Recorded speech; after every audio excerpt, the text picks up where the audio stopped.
Why Linux and RISC-V are a perfect match. Hello everyone, and welcome back to Gate and Kernel. Over the past 30 years, Linux has changed the software world. It powers most web servers, cloud platforms, supercomputers, networking devices, and countless embedded systems. Linux has proved that an open-source operating system can compete with proprietary alternatives, and often perform even better. But there has always been one important limitation. The software may be open, but the processor underneath it usually is not.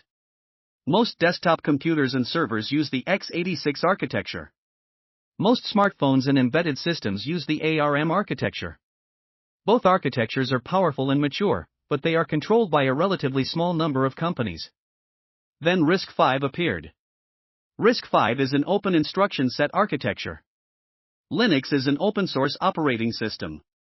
RISC-V opens the interface between software and the processor. Linux provides an open and mature software platform. That is why many people describe Linux and RISC-V as a perfect match. But why exactly do they work so well together? And does the word open mean that every RISC-V processor is completely open source? Let us take a closer look. Chapter 1. What does RISC-V actually open? First, we need to correct a common misunderstanding. RISC-V does not mean that every RISC-V processor is completely open source. What RISC-V opens is the instruction set architecture, also known as the ISA. The instruction set architecture defines the basic language understood by the processor. It defines the operations that the processor can perform. For example, adding two numbers, loading data from memory, storing data in memory, comparing two values, or jumping to another instruction. Every computer program must eventually be translated into machine instructions that the processor can execute. In the x86 world, the instruction set is controlled mainly by Intel and AMD. In the ARM world, companies normally license the architecture, or processor designs, from ARM. RISC-V takes a different approach. Its instruction set specifications are publicly available. A university, a startup, a large company, or even an individual researcher can design a processor that follows the RISC-V standard. They do not need to invent a completely new software architecture. However, the actual processor design may still be proprietary. A company may use the open RISC-V instruction set while keeping its pipeline, cache design, branch predictor, and physical chip implementation private. So, the most accurate explanation is this. RISC-V is an open instruction set. A RISC-V processor may be open source, but it does not have to be. Even so, the open instruction set is extremely important. It opens the most critical interface between software and the processor. Chapter 2. Linux was built to be portable. Linux is a very good partner for RISC-V because Linux was never designed for only one type of processor. Today, Linux runs on many architectures. These include x86, ARM, PowerPC, IBM Z, Long March, and RISC-V. How is that possible? The Linux kernel separates general operating system functions from architecture-specific code. Most of the Linux kernel is shared across different processor architectures. For example, Linux uses largely common code for process scheduling, file systems, networking, device management, security, and memory allocation. Only the lowest level parts must be adapted for each processor architecture. These parts include system startup, interrupt handling, page tables, context switching, atomic operations, and system call entry. When RISC-V appeared, developers did not need to build a completely new operating system from the beginning. They only needed to add RISC-V specific architecture support to the Linux kernel. Once that work was completed, RISC-V could benefit from decades of Linux development. It could use Linux networking, Linux file systems, Linux security features, Linux development tools, Linux containers, and thousands of existing open-source applications. This is one of the biggest advantages of RISC-V. It does not need to create an entire software world from zero. Linux already provides that world. Chapter 3. RISC-V is modular. Linux and RISC-V also share another important idea. Both are flexible and modular. RISC-V is not one huge, fixed instruction set. It starts with a small base instruction set. Processor designers can then add standard extensions, depending on what the processor needs. For example, the M extension adds multiplication and division. The A extension adds atomic operations. The F and D extensions add floating point support. The C extension adds compressed instructions. The V extension adds vector processing. And the H extension adds virtualization support. A small embedded processor may use only a limited number of extensions. A server processor may include vector instructions, virtualization, advanced memory management, and many other features. This allows RISC-V to scale from tiny controllers to powerful application processors. Linux is also scalable. A small embedded device can run a minimal Linux system. A cloud server can run a full Linux distribution with containers, virtualization, databases, and large storage systems. That makes the combination very attractive. RISC-V can provide the processor foundation. Linux can provide an operating system that grows with the hardware. Chapter 4. Linux gives RISC-V a real software ecosystem. A processor architecture is not very useful by itself. It needs compilers. It needs debuggers. It needs system libraries. It needs operating systems. And it needs applications.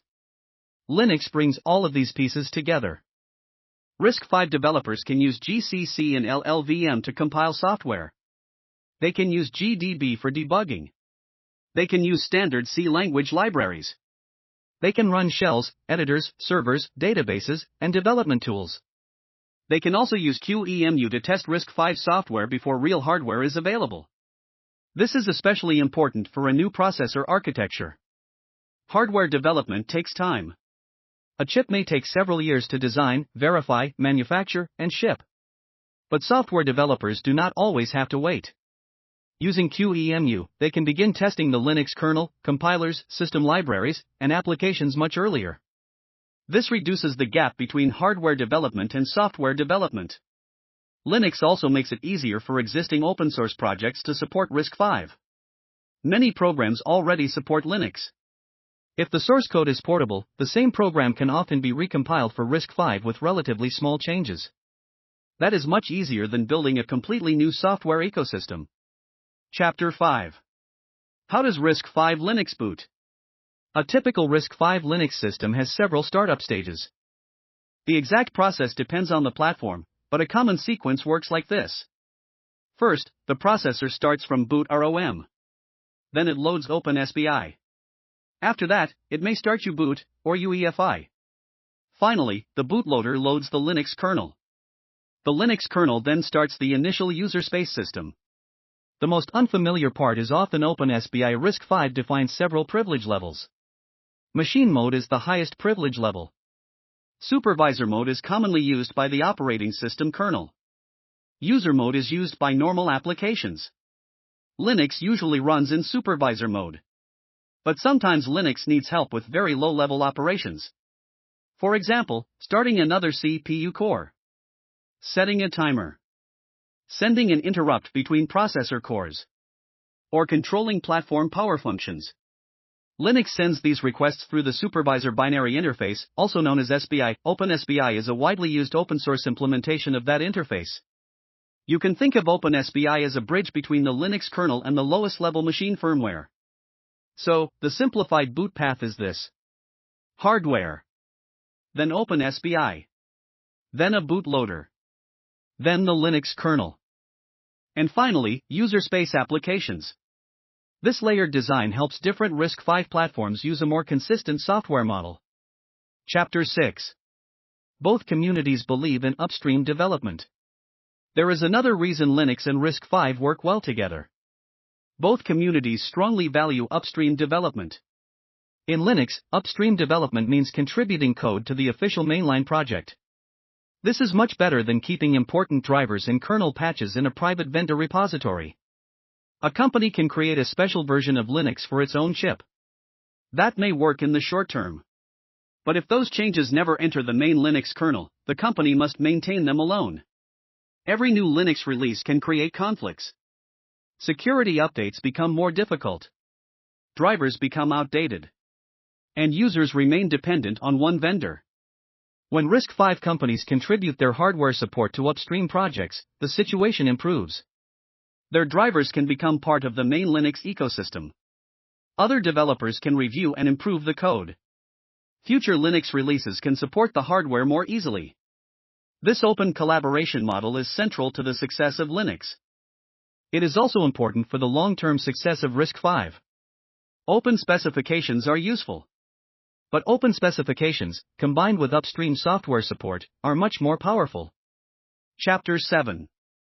Why does this combination matter? The partnership between Linux and RISC-V matters for several reasons. First, it improves computer education. Students can study the complete path from C language source code to compiler output, RISC-V assembly, machine instructions, Linux system calls, and processor execution. Second, it helps embedded development. Companies can design custom RISC-V systems and use Linux to manage drivers, networking, storage, security, and applications. Third, it supports research. Compiler engineers, operating system developers, and processor designers can experiment with new ideas on an open architecture. Fourth, it improves supply chain diversity.